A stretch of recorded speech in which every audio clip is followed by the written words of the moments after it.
Sat Sri Akal, Namaste, hello and welcome to the show called The Truth Tribe. I'm your host Ravi Thur, and today we are going to be talking about the financial world. Everything that the financial world entails, whether that's your insurance, your retirement, your savings, your investment. And for that, we have our special guest today, Jaskaran Gill from Paramount Leadership. Jaskaran, welcome to the show. No, it's a pleasure, brother. Thank you so much for having me. I know we've been talking about this for a little bit now, but it's good to be here. Thank you so much. It's a pleasure to have you, Jaskaran. So for those of you who don't know Jaskaran, he's a young entrepreneur and an upcoming star in the financial world. He leads the charge at Paramount Leadership, which is a financial brokerage with about 20 different agents today, and these guys are exponentially expanding. Their goal is to quadruple that number within the next 12 to 24 months. He holds the belief that financial literacy is not a luxury, but rather a necessity. And he's here today to talk about the same message. Jaskaran recently crossed a major career milestone, which is making $100,000 annually in passive income. We are going to touch on that later in the show as well. But to start things off, Jaskaran, who are you and what do you do? So like Ravi mentioned, so I've been working in the financial industry now for a bit. I'm 23 years old, born and raised in Abbotsford, BC. So your basic brown kid growing up in Abbotsford. My parents came here from India, I want to say around 30 years ago, back in 1993. And my story is a bit different. I want to say growing up, I'm not going to say one of those stories where we struggle financially. I didn't see my parents too much and this and that. And I've been super privileged. I've been very lucky that my parents have worked very, very hard their entire lives. And the biggest thing about that is that, money was never really an issue in our home. Growing up, I was always taught that having a good job and having a second source of income on top of that job is also really, really important. So just kind of growing up, I saw a lot of different things. And it was more so kind of watching my parents and rather than them having to tell me. So kind of like monkey see, monkey do type of thing. And just kind of started from there, honestly speaking. And then I went to school for business for about 2.5 years, studied business, and wasn't really for me too long term. And Ravi, you probably agree with this. I mean, in our culture, I feel like if you don't have a bachelor's degree, if you don't pursue education, you're basically a failure, right? And I feel like we're kind of brought up that way. Yeah, I agree with you on that. It's funny enough that I'm actually the only one. Exactly, yeah. So I'm actually the only one in the entire family that doesn't have a bachelor's degree in some sort of sense, but I'm also the only one that's in business for myself on a full-time basis. So it's a whole different world. I'm thankful for where I am today, and I wouldn't be here without my parents and kind of watching them growing up. But we'll talk about a lot of that stuff today, I guess, and I'm pretty excited about it. So born and raised in Abbotsford, 23 years old, and just like Ravi mentioned, it's all about helping people, and we want to expand and grow as much as possible over the next few years here. That's awesome. Thank you for that, Jaskaran. So let's start off first and foremost with the economic landscape. I think it's important to start there because a lot of times we talk about what we do, how we do it, but I think it's the why that matters before the what and the hows. So just to build that foundation here about the why, when we talk about the economic landscape, how would you sort of characterize the current financial state of Canadians? What do you see in the market? Where are we at in terms of, our financial freedom, if you may? 100%. And I'm actually glad you started with that question because I was doing a presentation the other day with a group of 45 people on a Saturday morning. And one of our associates, he actually shared a link. It was online. I don't have it with me today, otherwise I would have gave it to you. But it was from a website, actually. And it was a survey done, I think, a number of years ago, back in 2019, 2018, before the whole COVID thing happened. And it was pretty crazy. And I wasn't surprised at all, but it was kind of shocking to see the numbers and the sources actually back those numbers up that even right now, and you probably see it around yourself, that on that even report, it showed that 54% of Canadians right now are living paycheck to paycheck. And the same 54% of Canadians are $200 away from basically having no money to their name. And they can't cover a $200 expense that if it were just randomly come up today. So at the same time, it's pretty crazy that over half of the population is living in that state. And it makes me think as well that a lot of the immigrants that are coming to Canada, I mean, our families, my parents as well, that came here years and years and years ago, we come to this part of the world for security, right? Financial security, financial freedom, having peace financially as well. And the way I see it is that, we leave our countries, we leave our families back home, and coming to this part of the world, what happens is that we get obviously in the cycle of working every single day and trying to keep up with bills. But it actually ends up being financially harder here, and it drains more stress than it would in a different situation, maybe even back home. I mean, I've heard many stories like that. But now the last thing someone wants to do is come to a country like Canada, struggle for a few years, and fail, and then go back home to their family, right? Because at the end of the day, it kind of just says that, I just kind of gave up because it's way too hard out there. And it's pretty crazy. I feel like it kind of comes down to the knowledge at the end of the day. And no doubt, with everything going on around us with inflation and interest rates keep being crazy high right now, and everything that happened with COVID, everything's on an all-time high. But the problem is that our incomes are kind of still stuck where they are. So when it comes to expenses, they're exceeding sometimes our incomes, our household incomes. And that gap right there is where was causing a lot of financial distress in a lot of families' homes. And there was a report I even read as well. I think I want to say 2 years ago, that I read actually recently as well, but I first came across it at that time, that it showed that 75 or to 80% of divorces that happen in North America happen due to some sort of financial instability in the house. So it's pretty wow. crazy. So it's pretty staggering numbers, and I feel like it's not talked enough too often. I mean, especially, the weather's nice outside right now. We see many people going outside boating and doing nice things, and we think that it looks like everyone has money, everyone's doing financially well, but we enjoy those moments. But at the end of the day, when we come home to our families, it's the same situation cycle that we're stuck in and day out. So that was the biggest thing, honestly, that was astonishing to me. And you probably agree with this as well. We've seen people in our families, extended families and friends, that struggle with these things every single day. And we've seen those situations. But yeah, the biggest thing for me was, it's pretty crazy that over half of the population just in Canada is struggling with those things. And I can only believe that in the US, the numbers are much bigger, because the population is 10 times the size of Canada, which is pretty insane, right? So that was honestly just something recent that I saw that kind of comes back to that. But there's a lot to it more than that, but that was obviously the biggest thing I kind of noticed over the last few months and last few years. Yeah, I would say you're spot on, and I'll actually help you with the numbers. So I have put together this report, which Perfect. some numbers I was looking up and researching, and I found it. And again, I believe in numbers. I believe in powers of numbers, because a lot of things are very I abstract agree. in life, but numbers are very concrete, and numbers don't lie, right? So we're talking 100%. about financial world today, so I think that's why numbers is what we resort to. So these are the numbers, a little bit long here, but just bear with me for everyone here. This report is from Stats Canada, Statistic Canada, Consumer Price Index report, which talks about average Canadian owes almost $1.82 for every dollar of disposable income. The average credit card balance for Canadians in the first quarter of 2023 was $3,909, according to TransUnion. That's close to $4,000.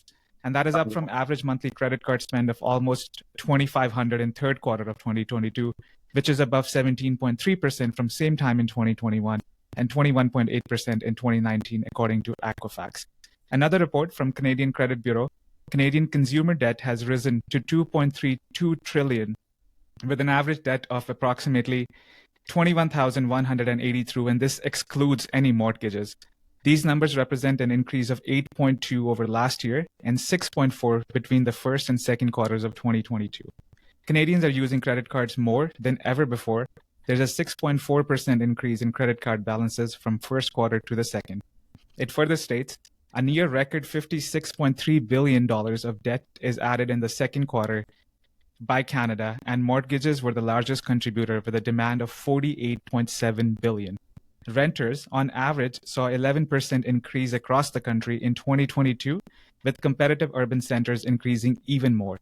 Not even that, since June 2022, both renters and owners are more likely to report difficulties paying their rent or mortgage respectively. 1 year ago, this number was 1 in 5. Now, this number is 1 in 4 for the same. Overall, half of the people in this survey say they are in worse shape financially than they were last June. 2 in 5 are holding steady, while a handful say they are trending positively. And just this one last add-on I want to make is, this is by LPSOS, survey commissioned by M&P Limited, which says 1 in 5 believe they have strong financial literacy skills in Canada. Just 1 in 5. And 2 in 5 actually rate their knowledge of financial system as ultimately poor. It also highlighted wariness, that's the topic that you were talking about how Canadians could cope with an unexpected life change event. Across the board, a third or less of respondents said that they're prepared to deal with a change in their relationship, such as divorce. That's only 32% who are prepared for that. Unexpected auto repairs, only 33%. Requiring 3 months off work due to illness, that's 31%. job loss 29%, death in the family 30%, and paying for someone's education 27%. Those are worrisome numbers, at least from where I'm sitting. What are your thoughts on that? 100% agree. Honestly, I couldn't have said it better. I feel like I should be interviewing you in this case. You got all the numbers on deck, but no, I 100% agree, man. And one thing I always say is that people have opinions about these things, and then there's facts, right? We got to understand one thing, that facts are backed up by numbers, and numbers are absolute, which means numbers can never change. So I 100% agree with what you said, right? Numbers speak more than anything else. And it's crazy. Actually, the first thing you said was that I think it was $1.82 that we owe for every dollar that we bring home. And it's funny you mentioned that, Ravi, because when I got into the industry, I was 19 years old. And at that time, I read a report from the same website. It was $1.32 at that time, or $1.31 roughly. And it's crazy, after COVID, after everything going on in today's economy, that number's clearly rising year by year, which is pretty insane. And it's funny you brought up credit card debt as well. I was reading a report the other day, and it came up on my Instagram because I'll always like looking at this type of stuff. And just recently in the US, they just surpassed $1 trillion in credit card debt across the entire US population, at Wow. $1 trillion in credit card debt. And I feel like there's so many variables that come into place when it kind of comes to credit card debt, especially. I know you mentioned that a few times, and I'm a big one on that as well. And it kind of just starts with, I feel like when we're in high school, or someone like myself who was in university at that time starting business, we're learning a lot of theory. We're learning a lot of, I want to say, you know what, a theory stuff and a lot of textbook stuff, but we're not really learning the practical stuff that we should be dealing with money every single day. And a big one with that is credit cards, right? And just imagine how it would be for, even for example, someone like you or someone like myself, if we were taught this stuff a bit early on. And, these days we apply for a credit card. We don't know how it works. We don't know how to manage it properly. We're not really sure how the interest rates works on a credit card too. So the two biggest cancers today in people's financial situations across North America are, number one is taxes, right? And number two is debt. And like you mentioned, a lot of the facts that you said is excluding mortgages, but the majority of that is this credit card debt, right? So I feel like these numbers, I feel like they're kind of shocking to take a look at, but if you think about it, they're not too surprising at all, because take a look at what's going on around us. It's pretty crazy in people's lives, right? Yeah, yeah. Like when I was reading those numbers up and drafting them together, I'm like, I this is a scary picture, because these are our friends and Yeah, families and our relatives who are in this position, and exactly. maybe us in one way or the other, right? So 100%. Yeah, it's all the people that we care um about, the people that we see every single day, interact with. So it's pretty interesting to take a look at it that way. yeah. So now that we've established what the problem is, let's talk about how you come into the fold. So Paramount Leadership, what is the objective of Paramount Leadership? Who all is involved? How many of you are there? And who are you really helping?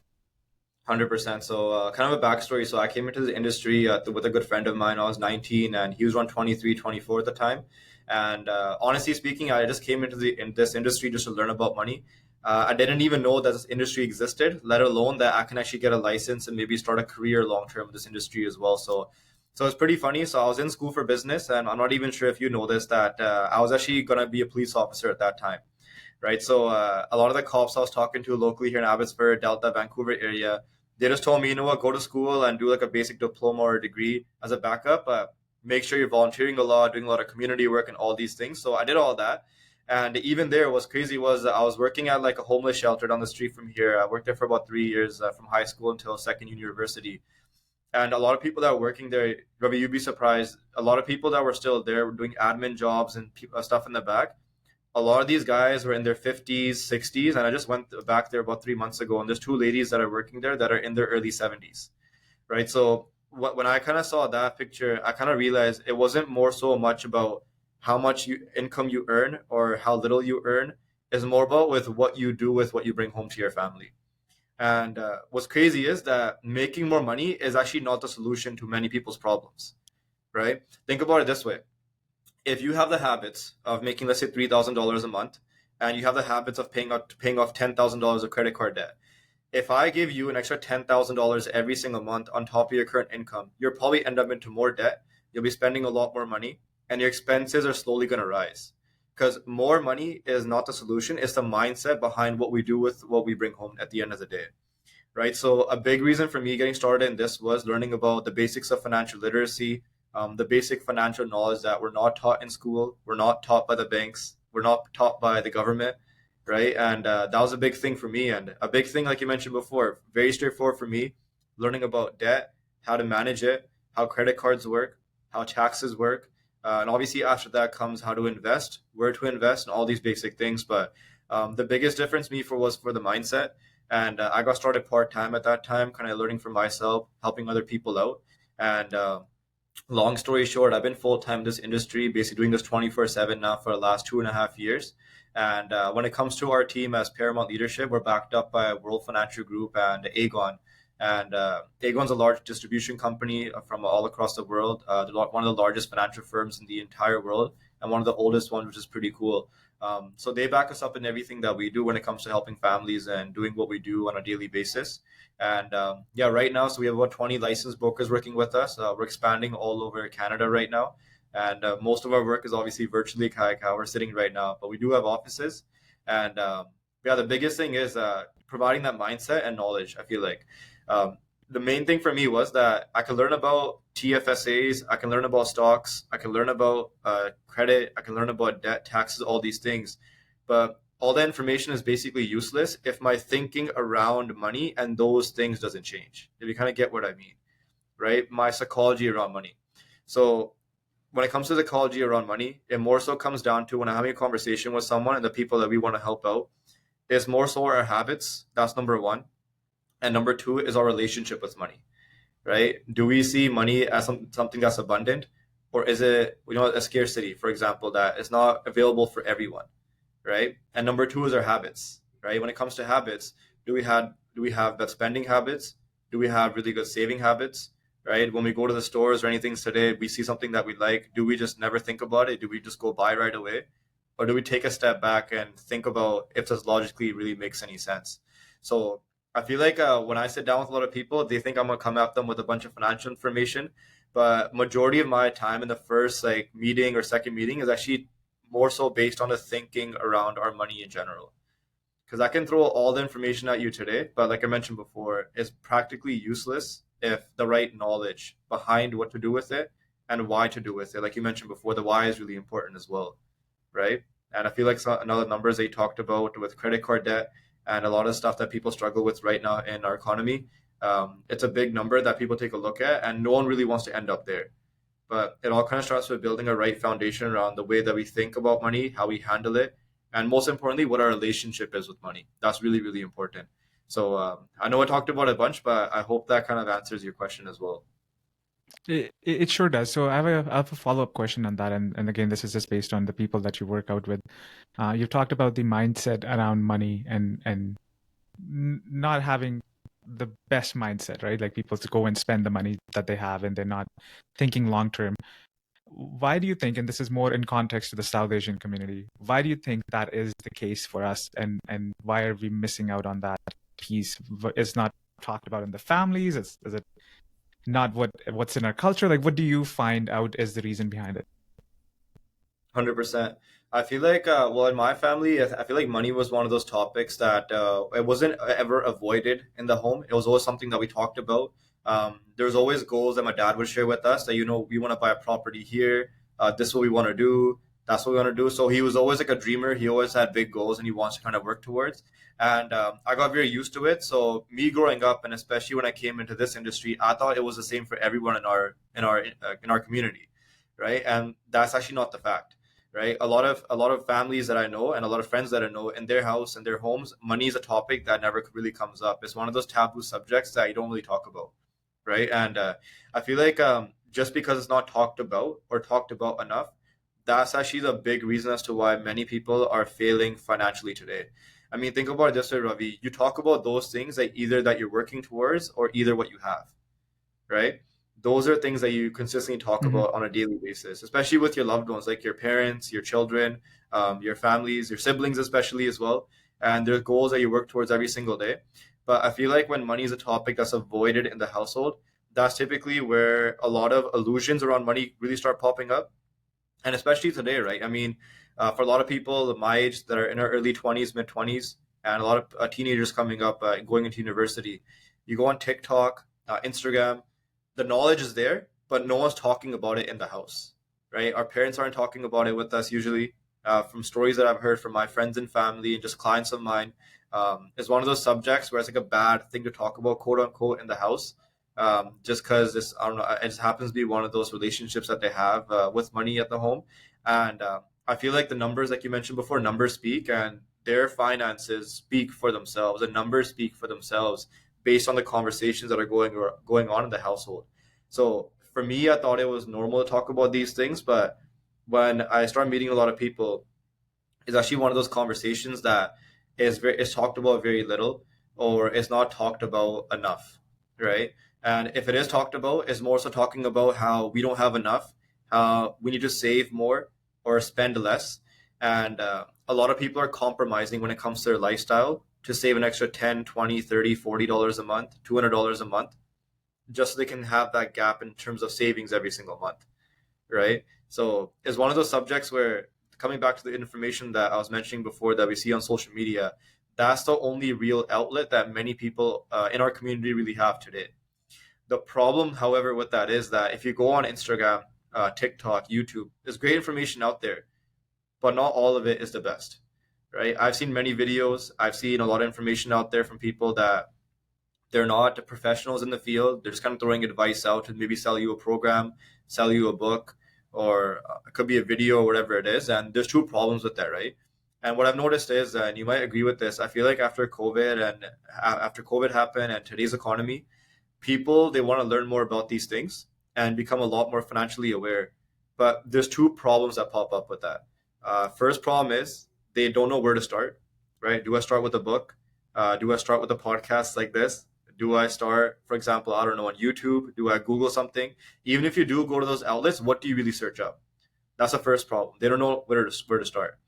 Second problem is they don't know who to trust, right? Because every second person, if you see online, is trying to sell you a course, or is trying to sell you a book, or whatever it might be. And now you're thinking if it's even worth spending that money, and if it's going to work out for you, and if it's even the right information that this person is giving you, right? So I feel like that's what I've seen personally myself. I'm not sure how it is with everyone else, but I've seen a lot of people gravitate towards those outlets rather than talking about it at home, just because those topics were never really discussed at home, and they don't really know where else to start. But they want to talk about these things. They want to learn about these things because they know that if they can learn this stuff right now, build a foundation, they can be a lot better off in the next 15, 20 plus years to come. So I feel like that's where it really makes a really big difference overall. Yeah, I think you've hit the nail on head with everything that you've said, and I'll sort of paraphrase what you've said. Just around that, it's almost a taboo talking about finances. Like, so there's a vulnerability that comes in, and the second piece to that is I think there's influx of information. There's so much information out there. It's almost overwhelming for people to actually find out what is a credible resource. Which again ties back to the reason why we are doing this is bring out genuine conversations and hear from the people who are actually doing the work, and then you can choose it for yourself if that is something that you align with morally in your values and so on and so forth, right? So I think you absolutely hit the nail on all of those things. Let's talk about the financial literacy piece itself, right? I know we'll quickly touch on it. So there's different pillars when we talk about our finances. So that's insurances, investments, retirements, and education, and all that. Let's quickly go over all those pieces just at a high level, what these are, what it includes. So let's start with insurance. 100%. So when it comes to insurance, so we mainly deal with life insurances, critical illness insurance, disability, and all those basic things. And it's the basic things that you talked about, how you kind of mentioned the stats you're talking about with disability, and how I think it was 30 or 33% of people face those problems. So we want to understand one thing before I jump into that topic. Even if I were to ask you today, just based off of your current situation, if I were to ask you, what is your biggest asset? Don't say it out loud. Think to your head what your biggest asset is. And when I typically ask people this question, what answers usually come up? When I ask a family or a professional or a lot of people my age, what answers do you think usually come up when I ask them what is their biggest asset? Probably their homes and their cars and the things that they have bought. Exactly, yeah. Houses, cars. We'll talk about houses actually later on today as well. So I'll talk about their homes, their cars, their investments, their businesses, things that they own, all these things. And those are all great answers, by the way. It's a great list of answers. But what we got to understand is that our income and the money that we bring home to our family, that is our biggest asset. So in a different way, if you word about it and think about it from a different perspective, you are your biggest asset, and your ability to make money is the biggest asset you have in your life. Because your home, your cars, your businesses, investments, those things do not exist if your income and you don't exist. So if our ability, if I get hurt today, or if I get sick, or if God forbid something were to happen to me tomorrow that I have no control over, if something were to happen, those things are not going to keep running. Because think about it from this perspective. If my income stops coming home to my family and my household today, those bills and expenses, are they going to stop or are they going to keep going? They're going to keep going. They're not stopping for no one. They're going to keep going, right? Because at the end of the day, those companies, those banks, and those businesses, I mean, they're corporations, right? They're in business and they want their bills to come in every single month. So I mean, the last thing they're going to do is then call me up and say, hey Jazz, we heard about what happened, it's all good, you explained everything, how about you just don't pay for the next 3-4 months that you're not working for? Right? It's not going to happen in today's world. So our biggest asset is our income. So protecting our income and protecting our foundation is the most important thing that we have to do from day one. And obviously, along with that comes managing debt properly, right? Because the last thing that we want to do is that when income's not coming home, now we don't have anything to pay off those debts. And what I realized is, and especially just coming back to, for example, having a lifetime protection component, there's one of two things that we leave behind to our family when we pass away in today's world, right? Number one, on the financial side, we leave behind taxes, leave behind debts, and we leave behind final expenses. Right? That's the first thing we leave behind. Or secondly, we can leave behind a generational tax-free benefit for them that they can use to take care of all those things after we're gone. Because even in my family, and you've probably seen this maybe in your family and friends as well, that these are things that typically, like I mentioned before, finances are they're things we don't talk about in the house, right? Especially when it comes to stuff like insurances and estate planning and all these things of all the things that happen after we're gone. That's the last thing anyone's parents want to talk about, right? The last thing that we want to bring up to our parents or talk to our kids or siblings about, right? But it's a subject that is the biggest deal today in people's financial situations, because when that does come up, or if and when it does come up, how do we deal with the finances and also manage the household at the exact same time with that person not bringing money home every single month? So protecting our income is really, really important. And, people typically say, Jazz, I'm young right now. I don't need protection of my income. And you know what, that's fair to say, but think about it this way. As you get older, does your health deteriorate or does it get better? It deteriorates, right? It gets worse and worse as we get older, as we age. So when we're young, we're healthy typically, we're much younger, and we're in better shape, and we're just entering into our careers making money, or we're already making a pretty decent income. So now is actually the best time to lock in those lower rates on insurances or any of those things and work towards them long term.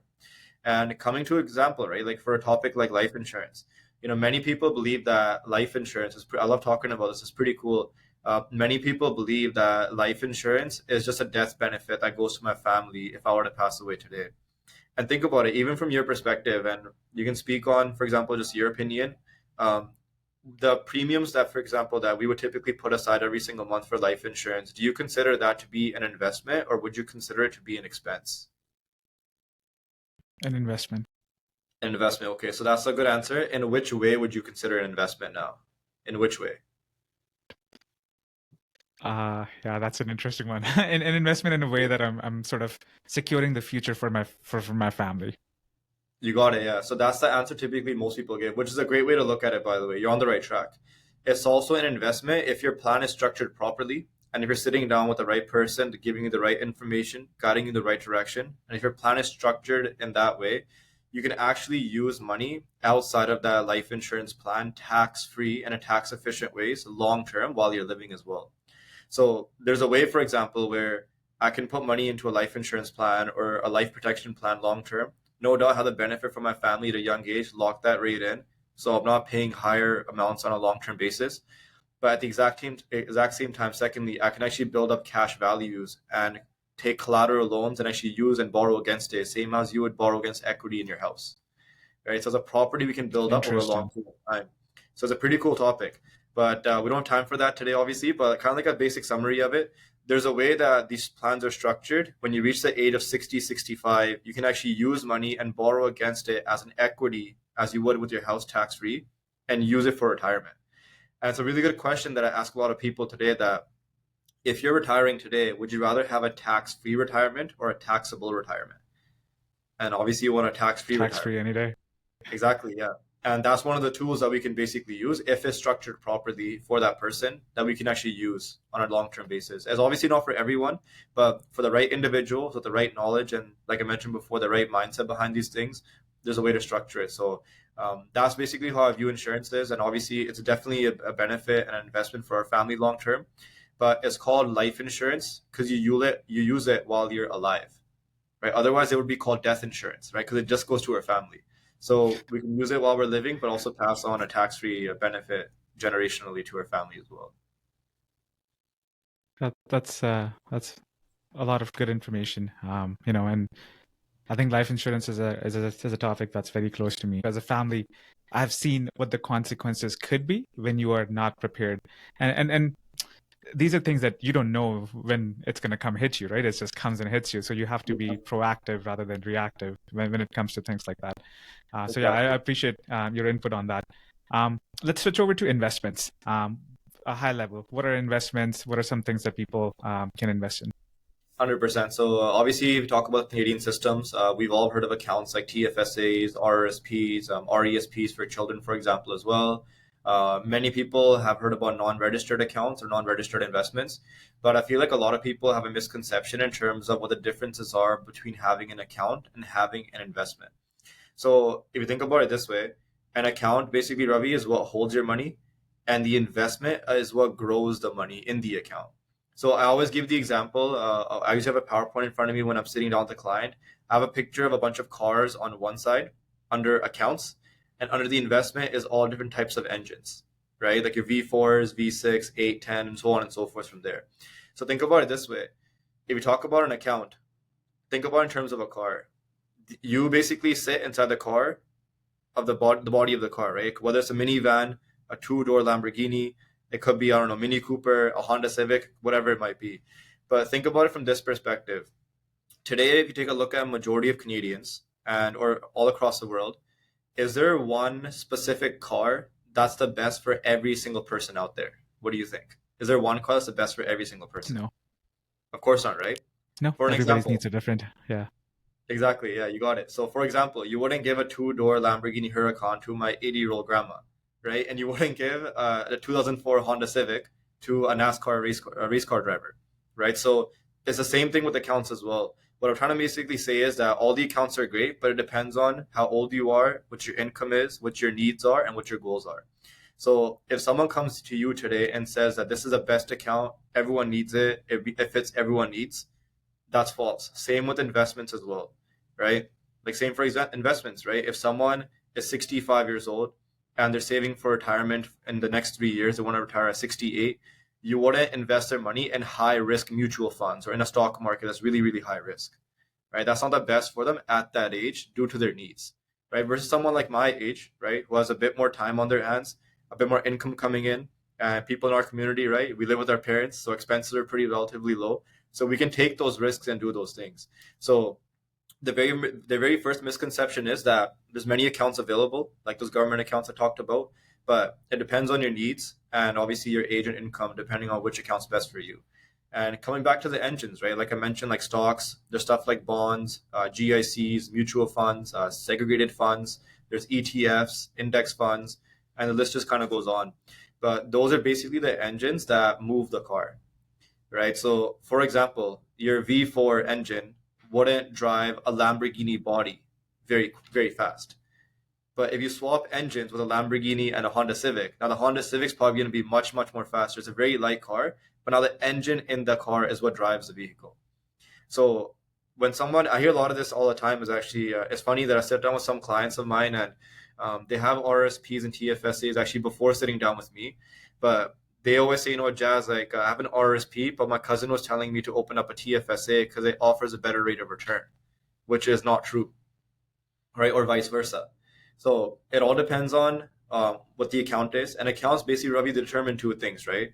Number one thing they determine is what's the purpose of you opening that account? Because every account has a different purpose behind it. And number two is taxation. Right? 'Cause every account, then again, is taxed differently when the money comes out. So it all depends on those several components. And based on your needs, take a look at, okay, which account is best for me? Okay, that's chosen. Now let's pick what engine fits my needs in that account, right? Would it be something high risk, low risk, right? Would it be something medium risk or medium to high or low to medium, whatever it might be? But then again, that's when you kind of compare both sides and take a look at what the comparisons are. So I always like giving the comparison of the car and then obviously the engine in the car, just because it's very easy for many of us to kind of relate to. But that's literally how accounts and investments really work. That's the basics of it. Yeah, that's good analogy because my wheels were turning. I'm like, oh yeah, like that makes sense, you know. You got it. You Yeah, pick yeah, this and then you go this, like yeah, yeah. I can relate to it. So thanks for that. Switching the gear on it. So from the other side of the business, right? So we talked about as a customer, you can get investments, insurances, and so on and so forth. Let's now talk about people who want to take this as a profession. So somebody like you, what does that look like for them? Where do they start? What's the scope like? 100%. So it honestly depends on, I feel like, the person you're sitting in front of. I personally got started in this industry. I came into an office, honestly speaking. I was the youngest one there. I was the only one. I was 19 years old.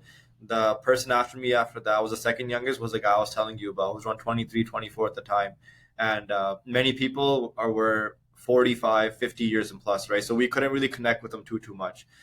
The one thing that I love about what we do right now is, and many teams and many organizations that I've seen in this industry, they have a very young culture built up, and the conversation with a lot of younger professionals and a lot of younger families and young people like myself and even teenagers that are coming out of high school, it's a very comfortable and I want to say easygoing conversation, because the connection is very easy to get right then and there, especially in our community, right? So that's the one thing that I love about what it is that we do, is that we have a very young culture built up. And I'm not saying we don't deal with older families and older crowds. We do those things as well, but we deal with a lot of younger people that are missing the knowledge and education right now. So the biggest thing about that is that it's a very easygoing conversation, which is the most important piece. And alongside with that, we work with a lot of people on a part-time basis, right? So like I mentioned before, coming back to when I first got started, I didn't even know you can get a license in this thing. I didn't even know that you can actually make money and help other people. My mindset was that, I'll put a time aside, maybe let's say 2-3 hours a week. I can learn about money and walk away with more knowledge than I had coming in. Because here's my mindset, Ravi. So if I'm working, let's say, for example, full-time, right? Let's say we all work full-time. We all work, let's say, 5 days a week, 40 to 45 hours a week. But we spend that time working for money, but we don't even spend 1 hour a week learning how to make that money work for us, right? Which is a pretty crazy example over there. So that was my mindset, right? So my mindset was, I'll go to school, I'll keep my job, and I was busy playing like ice hockey and stuff growing up, just because that's what I grew up playing. But putting aside a few hours a week, I got started with this, started coming into the office, learning from actual professionals. And it wasn't just advisors that work in the industry. It was a lot of representatives that come from the companies that we partner with, right? From RBC, from Bank of Montreal, companies like Industrial Alliance, Manulife as well. So they come and train us on these things. And I got that exposure very quickly at a young age. So I realized what the importance was for these things. And now it's really easy to get that point across, because I spent some time in the industry and we've helped a lot of people out. There's many associates working with us. So it kind of just comes down to a few things. If someone's looking to get started, just learn for themselves, there's an option for that. If someone's looking to get started to learn for themselves and also get a license, there's an opportunity for that. If someone's looking to get started to learn for themselves, get licensed, help other people learn and provide solutions, there's also an option for that. Part-time, flex time, or whether it's full-time eventually, right? So there's many flexible options, but the way I see it is, someone gave me an opportunity at 19. And I mean, you take a look at what most 19-year-olds are doing today, we both know what most people are up to, right? And especially in our community. I mean, Harp talked about it that day as well on the last episode, right? So there's a lot of distractions around us, but when I have a young person I'm sitting down with, or a family I'm sitting down with, or a young professional, and they tell me that they want to learn more about these things, I don't care what background they're from or what they're doing right now or what their experience is. If someone wants to learn, I'm just there to give them an opportunity. So if someone's willing to learn, at the end of the day, someone's willing to teach at the exact same time. So it all just kind of comes down to that eventually. Yeah, yeah. No, 100%. I think we can have better conversations going on in our community. We can have better role models. And there's, as a 100%. community together, there's areas where we can improve, right? So, question now, and I think this is a segue into a little bit more of a controversial topic, if you may, and Yeah, it's just to clear the stigma around it, right? So, definitely. World Financial Group. You mentioned WFG, that you guys are associated with them. As you already know, probably, and there is a lot of stigma around WFG, and there's reasons for that. And I think it's good to have that conversation around. Let's first counter what WFG is, if you can give me a high level for those who are listening. And then the second piece to it, what do you think is the stigma around it, and why is that stigma around it? 100%. So if I kind of go over the background, so World Financial Group is a distribution and marketing company that's been operating in the US for over 35 to 40 years now. They've been in Canada for 20 plus years now as well. So they basically give you a platform to obtain a license with the government, for example, provincial government, and basically work as an independent contractor using their systems and platforms. And through their systems and platforms, they have contracts with companies like TD, BMO, RBC, Manulife. So over 50 to 60 financial institutions all across Canada and the US. And we're backed up by a company called Transamerica and Aegon. And a big thing for me was actually when I first got started, I started doing research on a lot of these things, and I came across a company like Aegon. So it's pretty crazy. If you take a look at it, Ravi, so many people have heard about World Financial Group, or they've experienced World Financial Group. Maybe name was tossed around in a conversation, whatever it is. But very few people have heard about Aegon before. So if you take a look into Aegon, so Aegon is actually one of the world's largest financial services organizations, right? They've been around for over 200 years. They're a Dutch-based company out in the Netherlands. But so it's pretty funny. That company's been around longer than Canada's been established as a country, right? Which is pretty cool. And they're a Fortune Crazy. 500 company. Yeah. So exactly. So they're worth over $500 billion in assets. So my mind was getting started in this platform was that companies like that have been around for that long period of time, that have, that kind of power behind exactly what they do. They have a lot of the top lawyers in the world. They have a lot of the top financial analysts in the world, top accountants in the world working for companies like that, especially in the financial industry, which is one of the most highly regulated in the entire world. So the last thing they'd want to do is get into business with a company that is the opposite of that, right? So our backing comes directly from those guys, which I'm really thankful for, because everything that we do is backed up by them. And obviously, we have an head office that we can contact and all those things. So we do our work to our own standards, right? So every single person you sit down with, it might be a similar conversation or a very different conversation. Even some of our existing associates and a lot of my clients that happen to be very reputable people. I have clients of mine who are RCMP. I have CPAs as clients, multiple nurses, like registered nurses that work with us. And they've all heard about World Financial Group before, but it comes down to who you're getting your information from, right?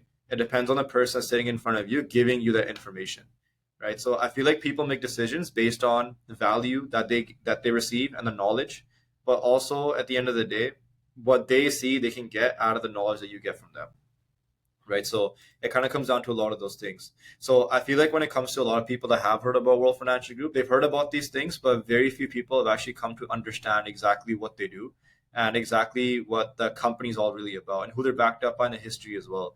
Because a lot of these things, like we hear a lot of this stuff being thrown around about the different companies out there, all these things. But you probably agree with us, Ravi, that to take a look at real estate, right? Companies like Remax, there's Sutton West Coast Realty, EXP, there's mortgage companies, there's trucking companies, and all these things. And it's unfortunate that one person's actions that are done on a negative scale can impact the entire outlook of a company, right? But would it be fair, for example, let's say you work in real estate and you're working for Remax. And if I deal with you today, and let's say I don't get the right information from you, I hate your service, you're really pushy, all these things. Now, would it be fair for me to say that Remax is a bad company? No, it would not be. Probably not be, right? So maybe Ravi might be a poor Yeah, yeah. salesperson, or Ravi's a really bad realtor, or Ravi's a really bad people person, but that doesn't make Remax a bad company.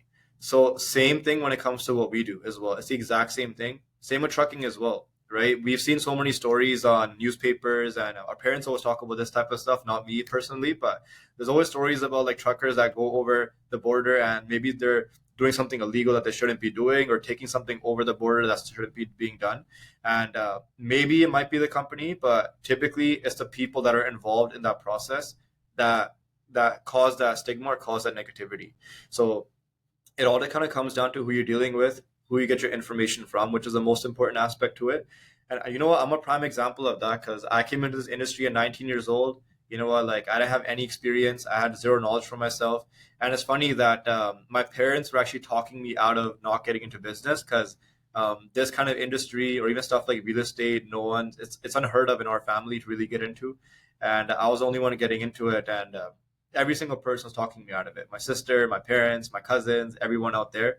But I kind of came to realize by being in the office and being around a lot of professionals in other industries, what was really happening. It wasn't the company, it was the people, it was the approach, right? And it was the information that was being, I want to say, translated from one person to another. That was the biggest thing.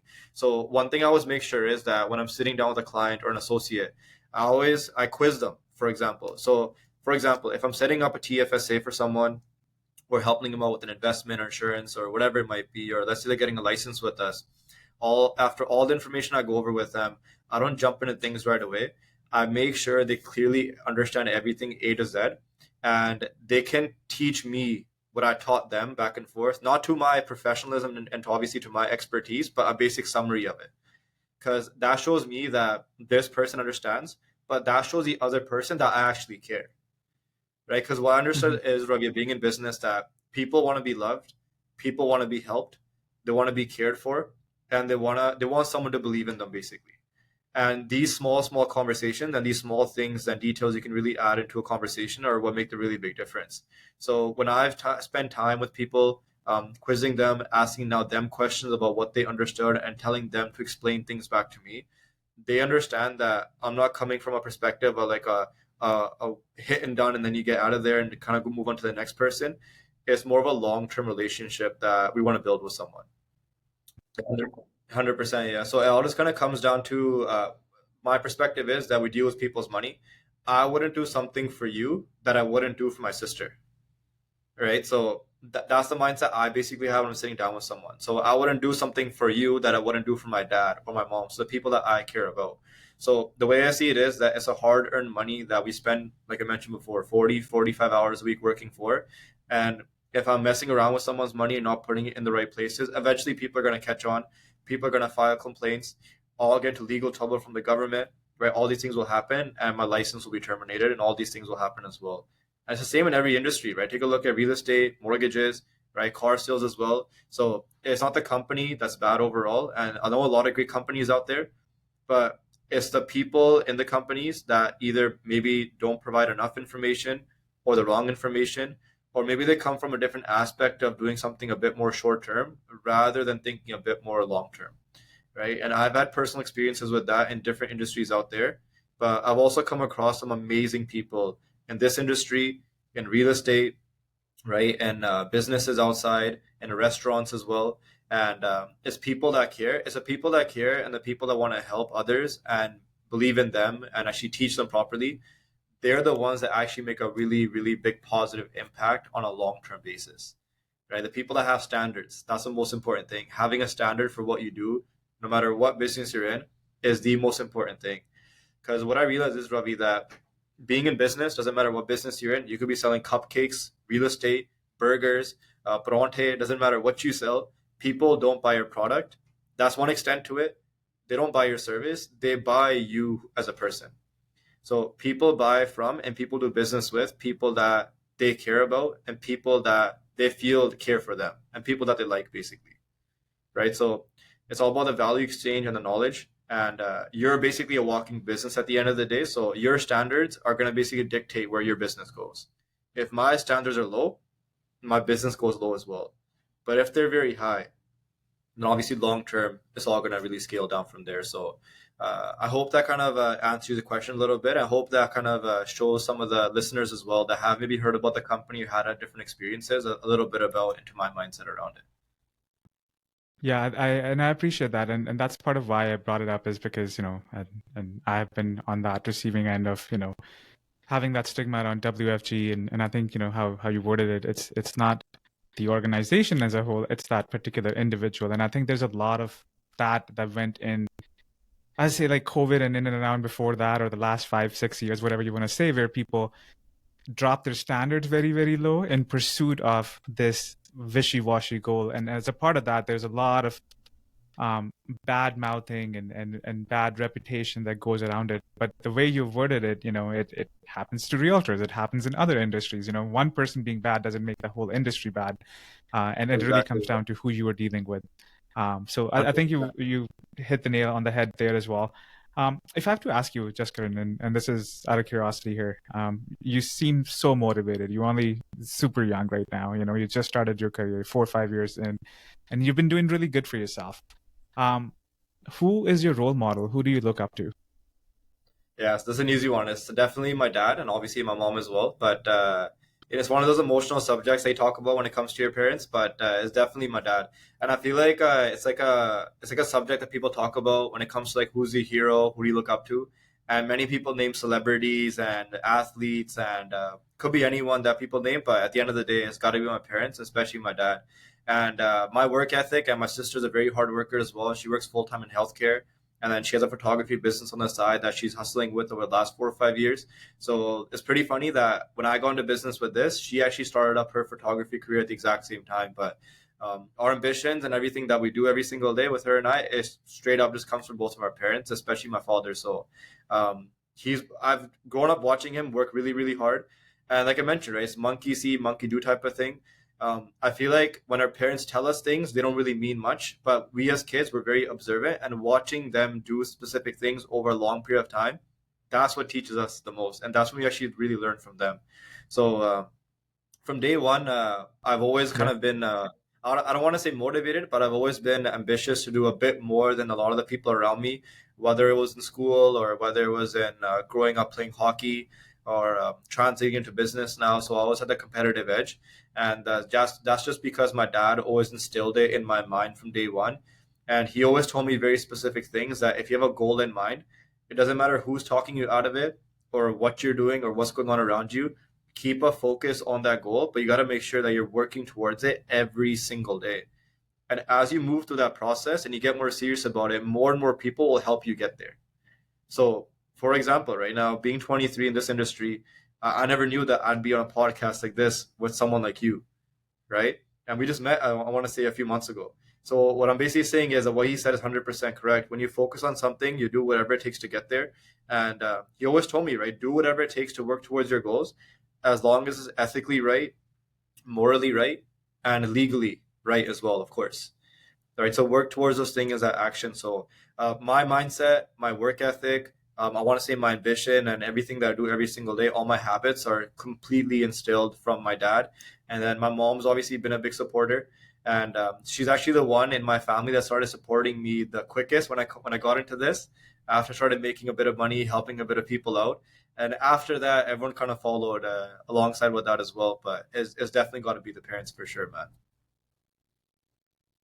They must be proud parents. If I have to ask you, your highest moment or most proud moment so far in your career, what would that be, and what did that teach you? Definitely. I want to say the most proudest moment, like you mentioned before, it was recently actually. Back in June, we crossed over 6 figures in annual net income. And it wasn't that was my proudest moment. It was, I know our company basically gives out rings, like stuff like this. And I feel like, now it means something, but eventually it won't. It's all about the things you do for people and what you can do for your family, right? And you know what? This doesn't really mean anything in the future, but obviously it does right now. I mean, these things are going to be here long term. When we're gone, they're going to be around, but people are going to more so talk about what you did for people and what you did for your family. And the proudest moment was definitely talking to my parents, and took them out to dinner that night when this thing came in, and just seeing them proud of me. And my dad's not much of a hugger. He gives handshakes and like side hugs. So we had a couple of those that night, and I only get those when he's really happy. So that was definitely the proudest moment of my life for sure, man. And I posted something on Instagram last night as well that money is temporary, money comes and goes, but who you become and what you do for people, that's permanent. So these things, I mean, they mean something right now since we're young and we're in the moment. But I feel like once we're gone, those moments with their family, and those are what's going to really mean the most at the end of the day. So being with them, celebrating that, and telling them that they're proud of me, especially the age that we're at right now, and the hard work that we've done. Uh, Definitely, that's been my most proudest moment for sure up to here. That's perfect. There's nothing better than making your parents happy and proud. On Yeah. the flip side, though, Jaskaran, if I have to ask you, what's been a major setback in your career, and what did that teach you?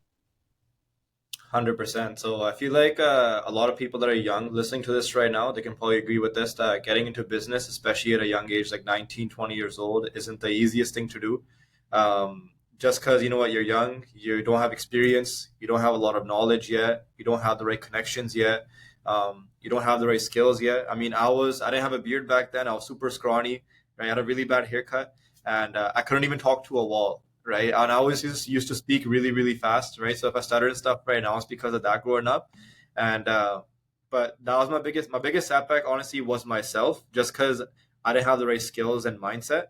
But my biggest asset was also myself, right? So which was my mindset, because I had a willingness to grow, become better, and do things that many people at that age were never willing to do. And I feel like the first a year and a half, 2 years of me actually getting it started in that process, that was the hardest part of building the foundation. Because when building a foundation at that age, like I had very little direction in the beginning as well. I didn't have like a personal coach or like a mentor, quote unquote, helping me out every single day, telling me do this or do that or do this instead, or Jazz, if this isn't working, do this instead. It was all just trial and error from myself every single day. And that was definitely the biggest setback, was that I was young. But my biggest asset was also that I'm young. So my mindset was, when I left school and I got into this full time, my parents didn't know, by the way. So when I jumped into this full time, they thought I was at school. I was actually at the office. So they had no idea. So if they're listening to this, that's probably the first time they're going to be hearing this. But my mindset was my biggest asset at that time. And my biggest hurdle was that I was young. But the best thing about that is that I thought about it this way, that if I can spend the next 3, 4 years building up my mindset, my skill set, and all these things in myself, and I increase my value and my standards as a person, people will have no choice but to work with me. And to also, these companies that we work with, if my value is really high and I provide enough knowledge to people, they have no choice but to pay me as well. So it wasn't more so about the money, I realized, right? At first it was, but then I realized I was following the wrong direction. It became more so about bettering myself, becoming more knowledgeable about the industry, becoming more valuable to people that I'm sitting down with every single day. And the biggest setback happened to be my age, but that also happened to be my biggest asset at the exact same time. Because a lot of the people that didn't support me at age 19, 20 eventually became my clients at 21, 22, and now 23 years old. And many of those people ended up getting into business at that time as well. Okay, because it's easy for someone, for example, Ravi, think about it this way. Go back to when you were 19. It's easy for someone at 19, 20 years old to say that I have all these big goals and ambitions, I'm going to start working towards them. How many of them realistically get past the first few weeks or first few months? Very little, right? Not many will actually pursue it long term. So for me, I consistently had to prove it with my actions. I realized me talking about these things wasn't going to do anything at all. It had to do with my actions that I do every single day. And I live by this every single day, right? Talk is cheap, but actions speak. So actions, if you want support from people, provide it with your actions, right? Because at the end of the day, you'll gain their respect, you'll gain their support. But yeah, biggest hurdle definitely for me was that being that young, people never took me seriously, right? They never saw me as a professional. But that was also my biggest asset in that process as well. So, and I realized one thing as well, right? Being at that age, at 19, 20 years old, I had to do the opposite of what most people were doing at my age at that time, right? So most people, what they're doing, right? They're after school, they're partying, going out, hanging out with friends, having beers, or doing this and that, a lot of stuff going on. And I had to realize that if I want opposite results from them in the next 3 to 4 years, I have to do what's opposite of what they're doing currently right now. And I don't call them sacrifices. I just say that's what's required. You have to do those things in order to make it work, right? So I was very lucky to kind of have that mindset. I want to say very privileged as well, that I was around a lot of people that thought the same way. And honestly, if it wasn't for that, I wouldn't really be where I am today at the moment. So that was definitely the biggest hurdle, being young, but also the biggest asset was being young as well. Yeah, it's lovely how you turned that around, and it's really just come down to the mindset that you have. Just going quickly, I have a rapid fire here, a few questions that I wanted to quickly go over. Just one We'll do word, it. no explanation necessary. Cape, what is your most favorite book? Favorite book? Many favorite books, but on the financial side, it's got to be Increasing Your Financial IQ by Robert Kiyosaki. Awesome. Thank you. What purchase of $100 or less has most positively impacted your life in the last little bit? The last little bit, $100 or less, is definitely got to be, I want to say, attending a conference, like a business conference or some sort of self-development event, for sure. What would you put on a big billboard for the entire world to see? Big billboard. I think you already mentioned it. Financial knowledge is a necessity, or financial literacy is a necessity. You mentioned at the beginning. Yeah, yeah. It's not a luxury; it is a necessity for the entire world. So Necessity. perfect. Exactly. What advice would you give to your 30-year-old self or your 40-year-old self, and you look into the future? What do you want to tell yourself? I would say speed up the process for sure. Speed the process up, work a lot faster, get results a lot faster, and as you do that, you make more and more mistakes. And as you make more mistakes, you learn a lot faster than what most people are learning right now. So definitely move towards everything faster, learn more, and then implement and fix those mistakes as you keep moving. Perfect. And just one last question: what's a bad advice that you see others in your profession giving out? Bad advice in my profession. What I'd say is just save your money, put it aside, and just kind of let it sit there. Because I've seen a lot of situations where a lot of bankers come into place, and people have money sitting on a saving accounts or checking accounts, kind of sitting there collecting dust. And I mean, we're losing to inflation every single day. So on the banking side, that's typically what I've seen. A lot of people kind of just having liquid cash laying around, and I mean, the last thing you want to do is have money sitting under the pillow, right? I mean, if it's sitting in your saving account, you might as well be sleeping on it at night. Absolutely. Just kind of feel like there's quite a few things that we can still keep talking about, but just in spirit of time, we have Definitely. to end this session here today, and hopefully we'll get together again and break down some more of these things that you're doing.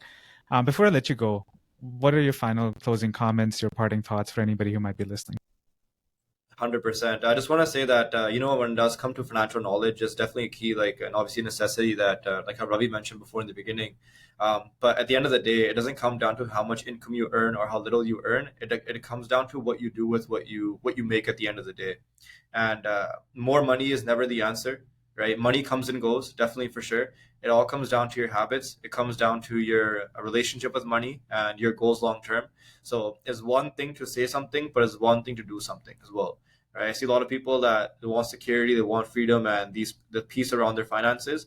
But they're the same people that are kind of just blowing their money, doing this stuff on the weekends. And I see it all over and over and over again. So it comes down to habits at the end of the day.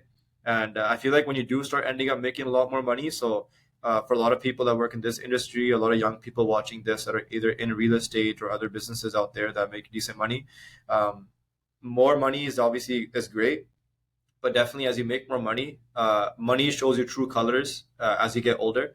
Because when you start making more and more money, if you're a good person with more money, you'll be a better person. If you're a bad person, you make more money, you'll be a terrible person. So money basically shows your true colors, and it basically shows who you really are in the end when you're dealing with people on a daily basis. So I'll leave it at that. There's many things I want to go over, but I'll quickly leave it with that. But I hope someone listening to Awesome. this, if you disagreed with 99% of what I said, it's all good. As long as you got one thing in value from today's conversation, that's the biggest thing, honestly, at the end of the day that I care most about. So I hope I provided value to you and all the listeners as well. You definitely did, just for my own self, and I'm sure like people would find this conversation very valuable, and then they can apply these learnings into their daily lives. I'll share your information on the channel here as well, so if people want to get in touch with you, ask you questions, they can do that. And once again, I appreciate your time. Thank you so much for being here today. I wish you and your team all the success, and just know Thank you. we'll be rooting for you on the sidelines here. Definitely appreciate it, man. Thanks so much for having me. It's a pleasure. Thank you so much.